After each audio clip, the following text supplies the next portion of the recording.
बिस्मिल्लाहिर्रहमानिर्रहीम। अस्सलाम वालेकुम डियर स्टूडेंट्स। आज से हम अपना नया चैप्टर शुरू कर रहे हैं मॉलिक्यूलर बायोलॉजी। मॉलिक्यूलर बायोलॉजी में हमारा सबसे पहला टॉपिक है वो है central dogma. Central dogma 3 processes पे मुश्तमिल है, यानी रिप्लिकेशन जो डीएनए से डीएनए बनाता है, ट्रांसक्रिप्शन जो डीएनए से आरएनए बनाता है, और ट्रांसलेशन जो आरएनए से प्रोटीन ट्रांसलेट करता है।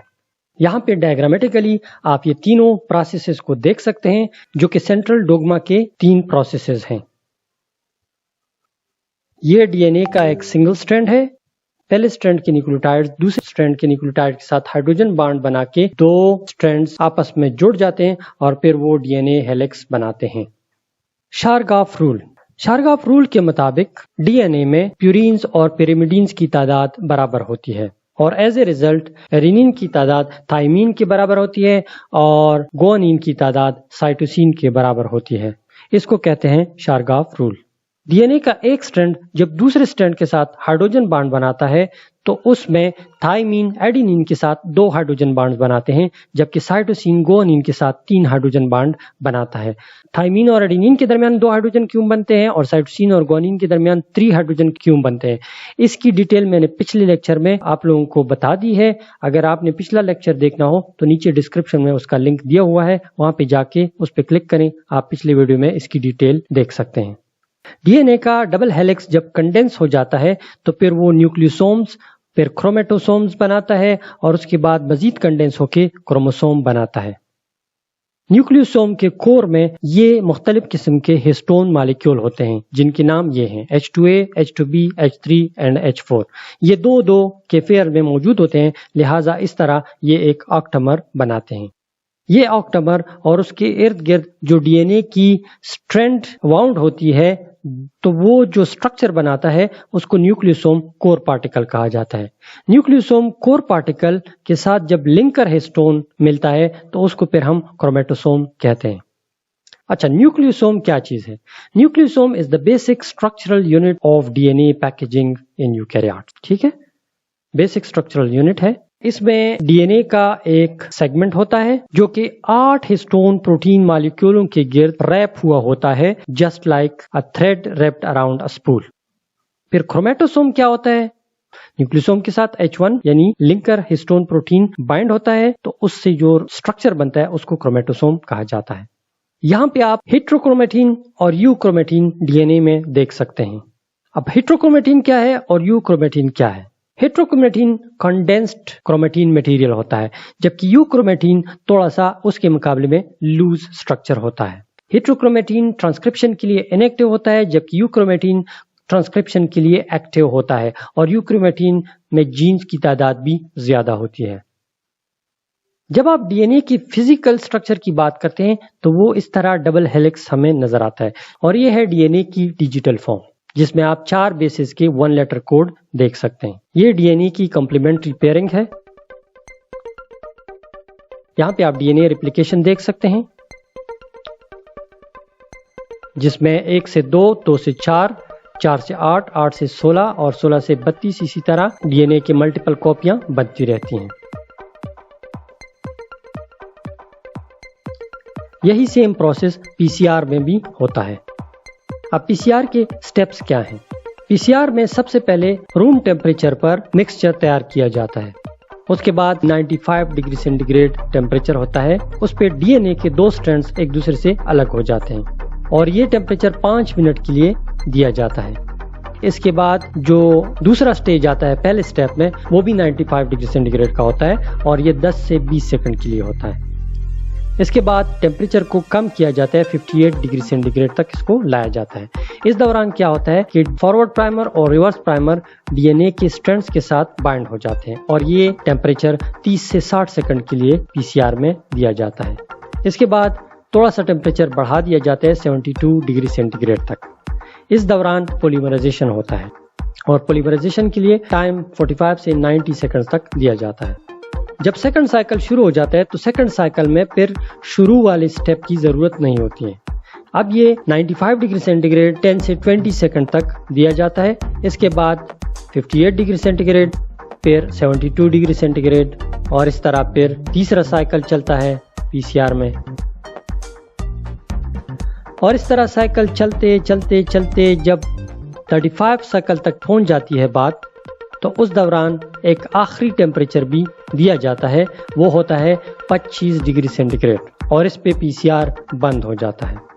अब मैं आप लोगों को पीसीआर मिक्सचर कैसे तैयार करते हैं और उसमें क्या क्या चीजें डाली जाती हैं वो दिखाता हूं। एक तो उसमें होता है टेम्पलेट डीएनए, दूसरा उसमें डीएनटीपीज होते हैं चारों के चारों, तीसरी चीज उसमें पॉलीमरेज एंजाइम होता है जो कि टैग पॉलीमरेज होता है। उसके अलावा इसमें फॉरवर्ड प्राइमर और रिवर्स प्राइमर होता है, बफर सोल्यूशन होता है, मैग्नीशियम क्लोराइड का सोल्यूशन डाला जाता है, और इसके अलावा वाटर भी मिलाया जाता है ताकि वो रिक्वायर्ड अमाउंट को पूरा कर सके उस वाटर के साथ। DNA replication and repair in prokaryotes, ये एक डायग्रामेटिक रिप्रेजेंटेशन है जिसमें आपको डीएनए रेप्लिकेशन और रिपेयरिंग दिखाई गई है प्रोकैरियोट्स में। यहाँ पे आप मुख्तलिफ किस्म के एंजाइम्स देख सकते हैं, जैसे कि यहाँ पे जो एंजाइम दिखाया गया है इसको हेलिकेज कहा जाता है। सबसे पहले क्या होता है कि हेलिकेज एंजाइम डीएनए के दो स्ट्रैंड्स के दरमियान हाइड्रोजन बांडों को तोड़ता है। जैसे ही हाइड्रोजन बांड टूट जाते हैं, डीएनए के दो स्ट्रैंड एक दूसरे से अलग हो जाते हैं। उसके बाद सिंगल स्ट्रैंडेड बाइंडिंग प्रोटीन उस अलग शुदा डीएनए के साथ बाइंड हो जाते हैं। तीसरे स्टेप में एक आरएनए प्राइमर बनता है। जो एंजाइम आरएनए प्राइमर बनाने को कैटालाइज करता है उसको प्राइमेज कहा जाता है। इसके बाद इसकी आगे जो एक्सटेंशन होती है उसकी जिम्मेदारी डीएनए पॉलीमरेजेस की होती है। डीएनए पॉलीमरेजेस फिर मुख्तलिफ किस्म के होते हैं, जिसमें शामिल होते हैं DNA polymerase 1, DNA polymerase 2, DNA polymerase 3, और इसके अलावा और भी डीएनए पॉलीमरेजेस मौजूद हैं। फिर अक्सर इस तरह होता है कि दो डीएनए स्ट्रैंड यानी ओकाजाकी फ्रेगमेंट्स के दरमियान फासला रह जाता है, उसको आपस में जोड़ने के लिए फिर एक और एंजाइम इस्तेमाल होता है, उसको डीएनए लाइगेज कहा जाता है, जो कि दो न्यूक्लियोटाइड को आपस में जोड़ देता है। इसके अलावा एक और एंजाइम है जिसे टोपो आइसोमरेज कहा जाता है। टोपो आइसोमरेज का ये काम है कि वो सुपर कोइल्ड या अंडर कोइल्ड डीएनए को नॉर्मल कोइलिंग में ले आता है। अब आइए मैं आपको दिखाता हूं हर एंजाइम की डिटेल इंफॉर्मेशन। हेलिकेज सबसे पहले, रेप्लिकेशन से पहले हेलिकेज डीएनए के दो स्ट्रैंड्स को एक दूसरे से अलग करके अनवाइंड कर देता है। इस दौरान जब ये एक दूसरे को अलग करता है तो इसको हाइड्रोजन बांड तोड़ना होते हैं, जिसकी वजह से डीएनए अनजिप हो जाता है, और इस तरह हमारे पास दो सिंगल स्ट्रैंडेड डीएनए के बन जाते हैं, जो कि फिर डीएनए रेप्लिकेशन के दौरान एज ए टेम्पलेट यूज होते हैं। दूसरा एंजाइम है हमारे पास प्राइमेज।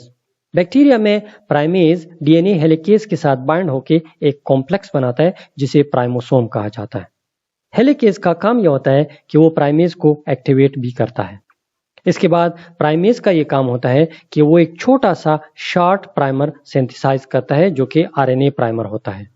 अब उस प्राइमर के साथ नए न्यूक्लियोटाइड्स बाइंड हो जाते हैं, और वो नए न्यूक्लियोटाइड बाइंड करने के लिए डीएनए पॉलीमरेज इस रिएक्शंस को कैटालाइज करता है। अब आते हैं डीएनए पॉलीमरेजेस की तरफ। डीएनए पॉलीमरेज क्या करता है? It catalyses the synthesis of DNA molecules from nucleoside triphosphates, यानी जो डीएनटीपीज होते हैं उनको आपस में जोड़कर डीएनए के पॉलीमर को बनाता है, इसीलिए इसको डीएनए पॉलीमरेज कहा जाता है। ये डीएनए पॉलीमरेजेस डीएनए रेप्लिकेशंस के लिए एसेंशियल एंजाइम्स हैं। डीएनए पॉलीमरेजेस कहां पे नए न्यूक्लियोटाइड्स को ऐड करता है? डीएनए स्ट्रैंड के 3 प्राइम एंड पे ये नए न्यूक्लियोटाइड एक एक करके ऐड करता रहता है। डीएनए पॉलीमरेजेस के फिर मुख्तलिफ टाइप्स हैं, मसलन पॉलीमरेज 1। पॉलीमरेज 1 का मेन फंक्शन डीएनए में डैमेज को रिपेयर करना होता है। इसके अलावा ये ओकाजाकी फ्रेगमेंट्स को भी आपस में कनेक्ट कर सकता है। ये किस तरह कनेक्ट करता है? पहले ये आरएनए प्राइमर जो उसके दरमियान मौजूद होता है उसको ये डिलीट कर देता है और फिर उसको रिप्लेस कर देता है डीएनए के स्ट्रैंड के साथ। पॉलीमरेज 2, ये एंजाइम एक बैकअप एंजाइम के तौर पर काम करता है। जब पॉलीमरेज 1 और पॉलीमरेज 3 अपने काम में नाकाम हो जाते हैं, फेल हो जाते हैं अपने फंक्शन में, तो उस वक्त पॉलीमरेज 2 वही फंक्शन यानी रिपेयरिंग का और पॉलीमराइजेशन का फंक्शन परफॉर्म कर सकता है। पॉलीमरेज 3 प्राइमरी एंजाइम कॉम्प्लेक्स है जो कि एक्चुअली डीएनए रेप्लिकेशन में इन्वॉल्व होता है, और यही वो एंजाइम है जो कि न्यूक्लियोटाइड्स के पॉलीमर बनाता है। नेक्स्ट एंजाइम है डीएनए लाइगेज। डीएनए लाइगेज भी एक स्पेसिफिक टाइप ऑफ एंजाइम है। ये क्या करता है? ये डीएनए के 2 स्ट्रैंड्स को आपस में ज्वाइन करता है। अपोजिट स्ट्रैंड्स को नहीं, बल्कि ओकाजाकी जो फ्रेगमेंट्स होते हैं जिनके दरमियान फास्फोडाइस्टर बांड नहीं बना हुआ होता है, ये उनके दरमियान फास्फोडाइस्टर बांड बनाता है और ये भी डीएनए रिपेयरिंग और डीएनए रिप्लिकेशन दोनों में यूज होता है। नेक्स्ट एंजाइम है टोपोआइसोमरेजेस। टोपोआइसोमरेजेस या डीएनए टोपोआइसोमरेजेस ये भी एंजाइम्स हैं। ये डीएनए के ओवर वाइंडिंग और अंडर वाइंडिंग में इन्वॉल्व होते हैं। DNA replication and repair in eukaryotes. Eukaryotes में as compare to prokaryotes replication थोड़ा सा कॉम्प्लेक्स होता है। इसमें बाकी सारे एंजाइम्स और स्टेप्स तकरीबन एक जैसे होते हैं, कुछ इसमें डिफरेंसेस हैं जो कि नेक्स्ट स्लाइड में मैं आपको बता देता हूं। यहां पे सिर्फ आप ये देखें कि वही topoisomerase, helicase, DNA polymerases, RNA primer, Okazaki fragments और सिंगल स्ट्रैंड बाइंडिंग प्रोटीन्स और इसके अलावा आरएनए प्राइमर वगैरह वगैरह, वही सेम चीजें इधर भी आपको देखने को मिलती हैं। अब आते हैं यूकैरियोटिक डीएनए पॉलीमरेजेस की तरफ। ये मेन डिफरेंसेस जो पाए जाते हैं वो यहाँ पे पाए जाते हैं। इसमें भी 3 डीएनए पॉलीमरेजेस हैं जो कि यूकैरियोट्स में रेप्लिकेशन का काम करते हैं और उसके नाम हैं DNA polymerase alpha, DNA polymerase delta and DNA polymerase epsilon. DNA polymerase alpha एक हेटेरोटेट्रामर है। इसमें 2 प्राइमेज के सब यूनिट्स होते हैं और 2 पॉलीमरेज के सब यूनिट्स होते हैं। DNA polymerase alpha DNA replication के इनिशिएशन को कैटालाइज करता है। इसमें जो प्राइमेज सब यूनिट्स होते हैं ये पहले एक शॉर्ट आरएनए प्राइमर बनाता है। जिस तरह प्राइमेज का काम प्रोकैरियोट्स में होता था, इसी तरह यूकैरियोट्स में भी ये प्राइमेज एंजाइम एक शॉर्ट आरएनए सिंथेसाइज करता है पहले। उसके बाद पॉलीमरेज अल्फा जो होता है वो इस प्राइमर को थोड़ा सा आगे बढ़ा देता है। जब ये थोड़ा सा आगे बढ़ जाता है उसके बाद डीएनए पॉलीमरेज डेल्टा और डीएनए पॉलीमरेज एप्सिलॉन इस स्ट्रैंड को आगे बढ़ा देते हैं। यहाँ पे आप एक एनिमेशन देख सकते हैं डीएनए रिप्लिकेशन की। ये भी एनिमेशन है, इसको भी जरा देख लें।